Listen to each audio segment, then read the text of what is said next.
इंसान एक ऐसा जीव जो झूठ बोल सकता है। ये कोई नई बात नहीं है, लेकिन ये आम सिर्फ हमारे लिए है। हमारा दिमाग इस तरह से विकसित हुआ है कि हम अपने सर्वाइवल को सबसे ज़रूरी समझते हैं, इस कदर कि हम उसके लिए किसी भी हद तक जा सकते हैं। हम इंसान चीज़ों को नियंत्रण में करना चाहते हैं, उसके लिए हम कोशिश करते हैं।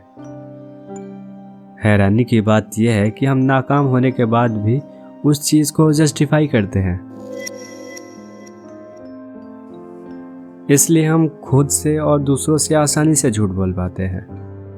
लेकिन हम झूठ बोलने में माहिर क्यों ना हो, लेकिन हमारा शरीर पूरी तरह से हमारे नियंत्रण में नहीं होता। ऐसा नहीं है कि ये चीज़ें मुश्किल हैं, बल्कि ये नामुमकिन है।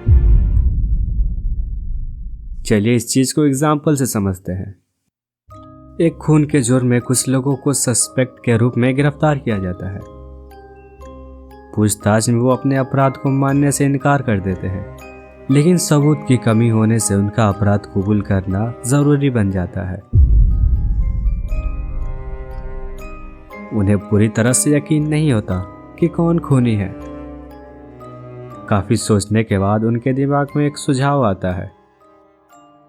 उन्होंने उससे सवाल पूछना शुरू किया, अगर तुमने इस अपराध को अंजाम दिया होता तो क्या तुम एक गन का इस्तेमाल करते? अपराधी ने कुछ नहीं कहा।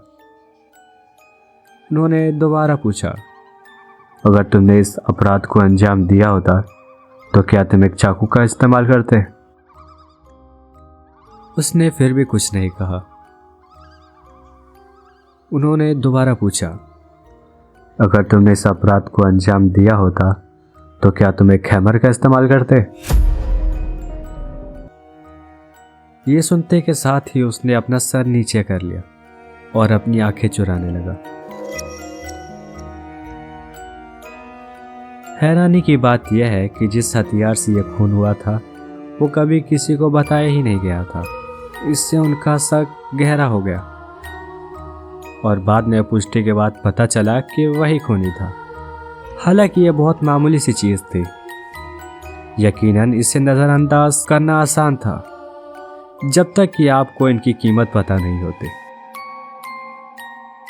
लेकिन आप सोच रहे होंगे कि जैसा मैंने कहा इंसान झूठ बोलने के काबिल है, तो वो बॉडी लैंग्वेज से भी झूठ बोल सकता है। ह्यूमन ब्रेन का लिम्बिक पार्ट हमारे ह्यूमन बिहेवियर को रेगुलेट करता है और वो अनकॉन्शियस लेवल पे होता है। इसलिए हम उसे कंट्रोल नहीं कर पाते, इसलिए उसे छुपा नहीं सकते। ये चीज़ें आपके हमेशा से सामने रही है, जिन्हें आप नहीं देखते और न ही उन्हें समझने की कोशिश कर पाते हैं। इसलिए डॉक्टर वॉटसन ने भी कहा था, we see everything but observe nothing.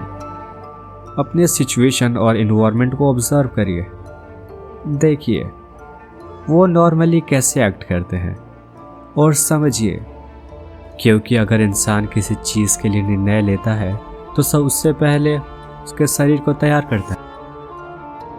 मैं आपको इस एग्जाम्पल से समझाता हूँ।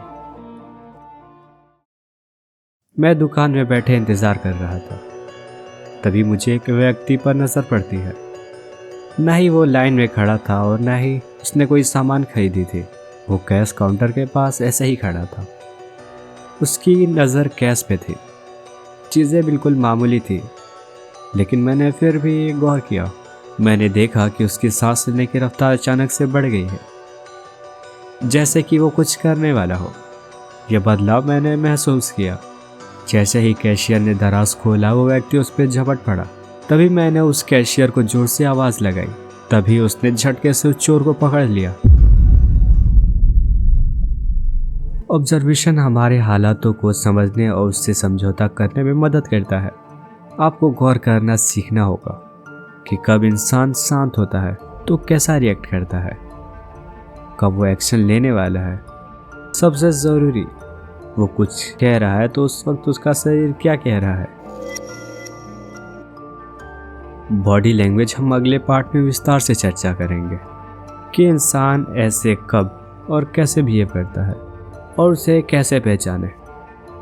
अंत में मैं एक बात कहना चाहूँगा, ऑब्जर्व करते वक्त आपको ध्यान रखना है कि इंसान की बॉडी लैंग्वेज सच तो कहती है, लेकिन वो बनावटी भी हो सकती है। उससे आपको बच के रहना चाहिए, जो कि आपको एक्सपीरियंस से पहचानना सीखना होगा। अगर आपको इसका नेक्स्ट पार्ट चाहिए तो कमेंट कीजिए।